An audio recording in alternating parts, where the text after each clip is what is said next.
I'm honored to invite up Vitka Eisen to our bima. Vitka is the president and CEO of HealthRight 360, a healthcare provider headquartered in San Francisco for very low-income and otherwise marginalized Californians.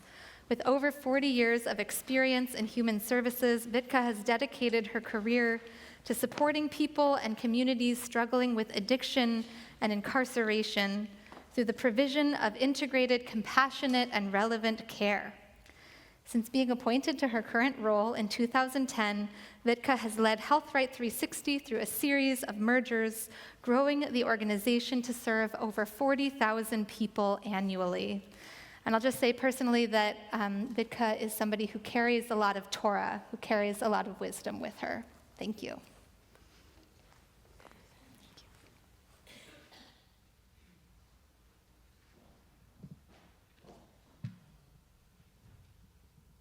Let's see. You good here?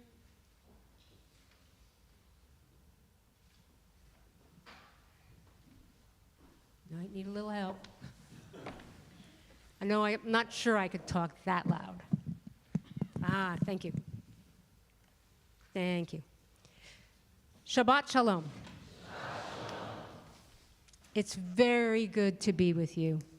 Thank you for welcoming me into your congregation, and thank you, Rabbi Rena, for the invitation. Thank you, Rabbi Bauer. I'm grateful for the chance to share some reflections with you today. I want to begin by telling you something about myself, not because my story is extraordinary, but because it is deeply human, and because Judaism teaches us that stories are a form of truth-telling. We are a people who remember. We are a people who say out loud where we have been so we can choose where we are going. I'm Jewish.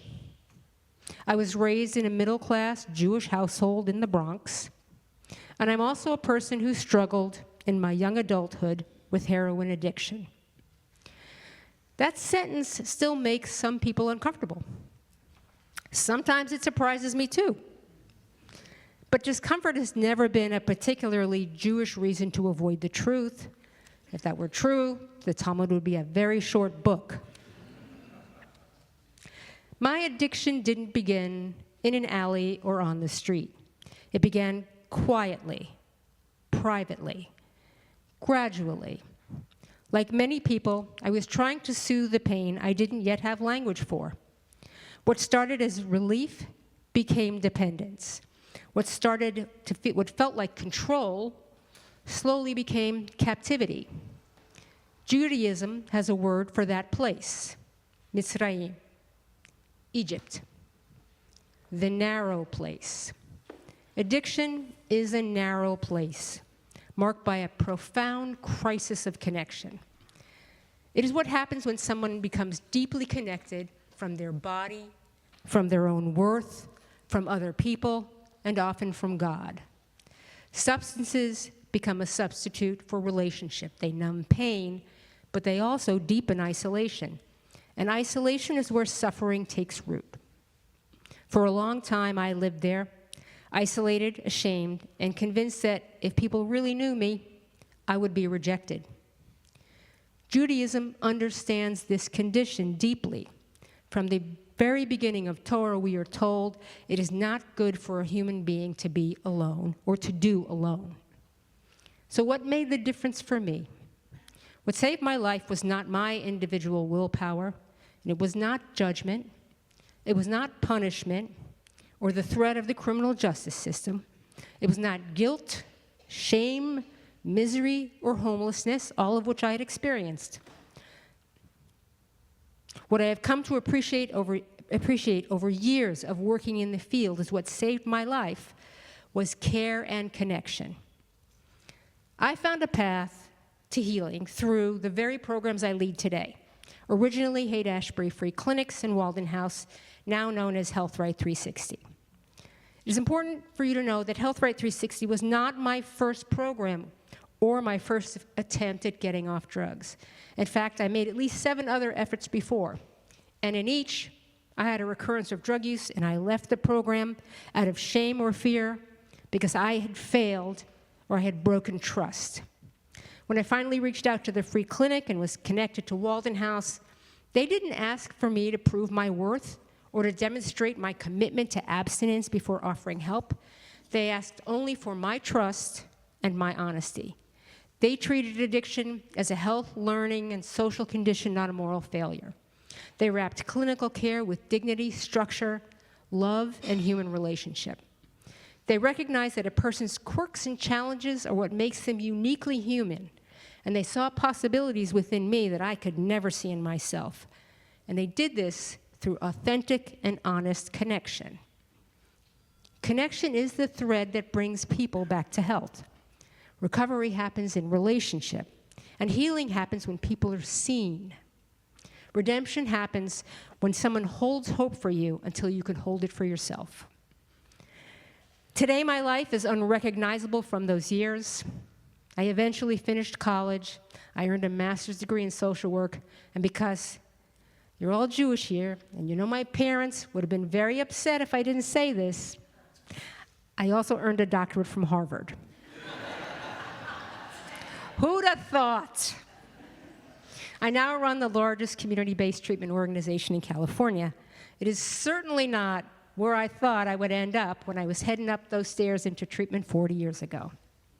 I am healthy, I'm grounded, and I have committed my life to working alongside people who live at the margins, people struggling with addiction, mental illness, and profound disconnection, many of them visible on our streets in San Francisco. And that brings me to this week's Torah Parsha, Yitro, or Jethro. In this week's Torah portion, Moses is doing everything himself. He's communicating with God. He is judging disputes from morning until night. He's carrying the full weight of the people on his shoulders. And his father-in-law, Jethro, an outsider, not an Israelite, looks at him and says, in essence, "This is not good, Moses. You will wear yourself out, and the people will suffer. You cannot do this alone." Jethro's wisdom is not mystical. It's profoundly practical. He teaches that even sacred work requires structure, delegation, shared responsibility. It requires community in its most expansive sense. Without this, even the best intentions collapse under their own weight. This is not just sound leadership advice. It's a theology of care. When we look at suffering on our streets, it is tempting to ask why individuals simply cannot fix themselves. The Jethro portion asks a different question. What systems have we built or failed to build that leave people carrying unbearable burden alone? What kind of community are we called to create in this moment? The people we see struggling today are not abstract problems. They are human beings shaped by trauma, illness, loss, and severed relationships.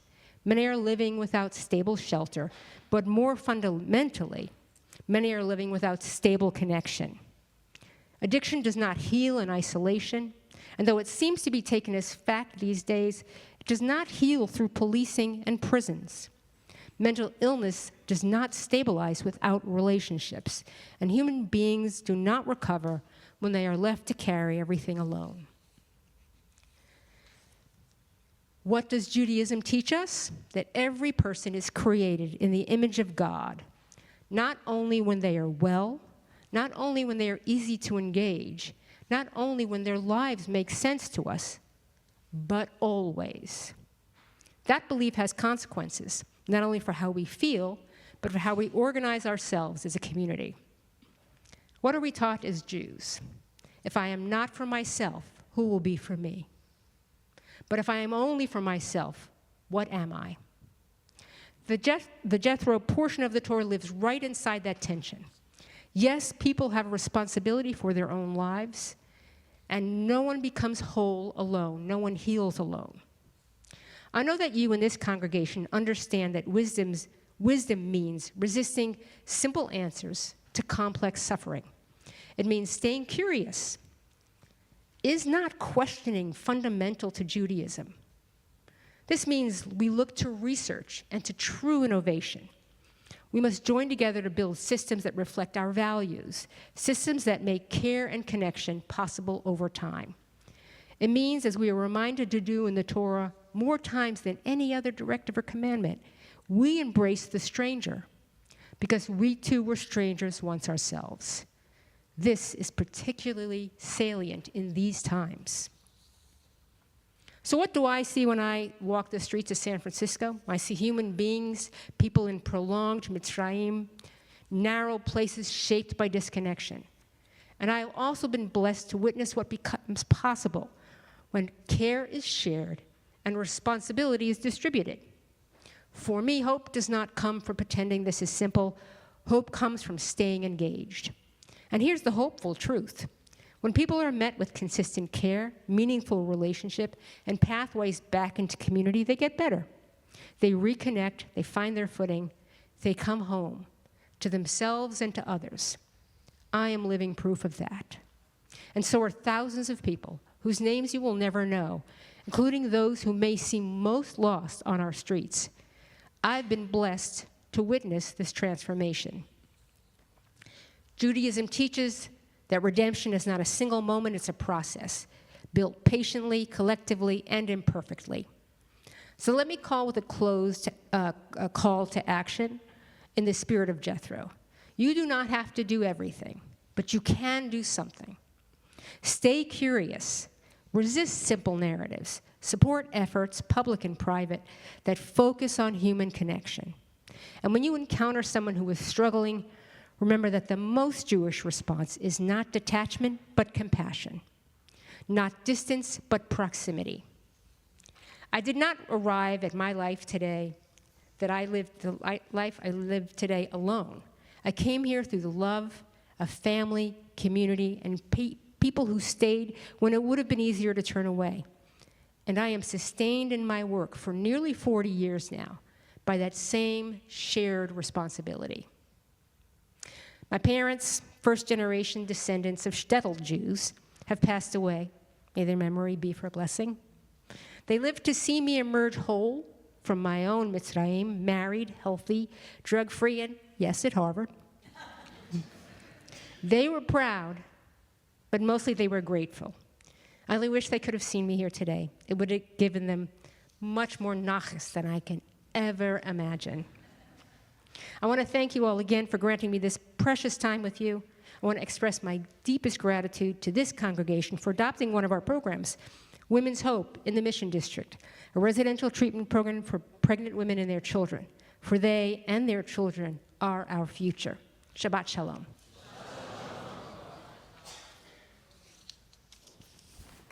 Yasher Koach, Yasher Koach. I hope you can see people's warmth and love and support coming your way. Thank you. Thank you.